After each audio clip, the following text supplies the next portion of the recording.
Le ministre sénégalais de l'énergie, El Hadj Abdourahmane Diouf, a effectué une visite officielle à Nouakchott, en Mauritanie, le 25 juin 2026, dans un contexte de montée en puissance du projet gazier Grand Tortue Ahmeyim GTA. Ce projet transfrontalier, partagé avec la Mauritanie, repose sur des réserves estimées à environ 15 trillions de pieds cubes de gaz naturel, situées à la frontière maritime des deux pays. Entré en phase de production fin 2024, il marque une étape décisive dans l'entrée du Sénégal et de la Mauritanie dans le cercle des producteurs de gaz naturel liquéfié. Le Grand Tortue Ahmeyim, comme vous le savez, constitue l'illustration la plus concrète de notre ambition commune.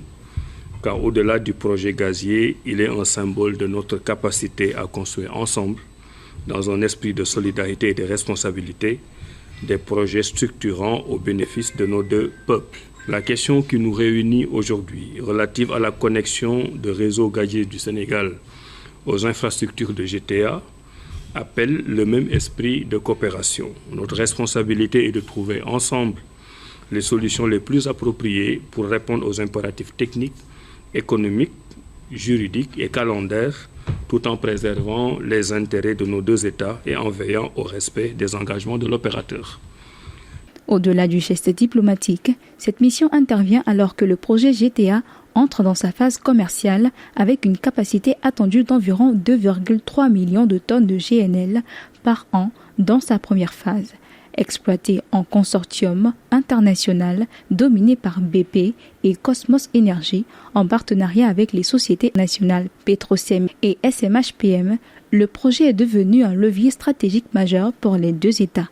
Le projet GTA est également au centre des réflexions sur l'avenir énergétique régional, avec des perspectives d'utilisation du gaz pour la production d'électricité et le développement d'infrastructures locales afin de soutenir la croissance économique et réduire la dépendance énergétique.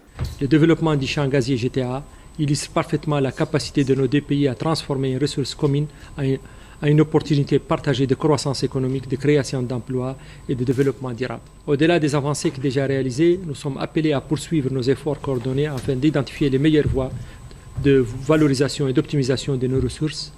Au-delà de l'exploitation du gaz, les deux pays cherchent à consolider un modèle de gouvernance partagée des ressources offshore dans un contexte mondial marqué par la transition énergétique et la forte demande en GNL.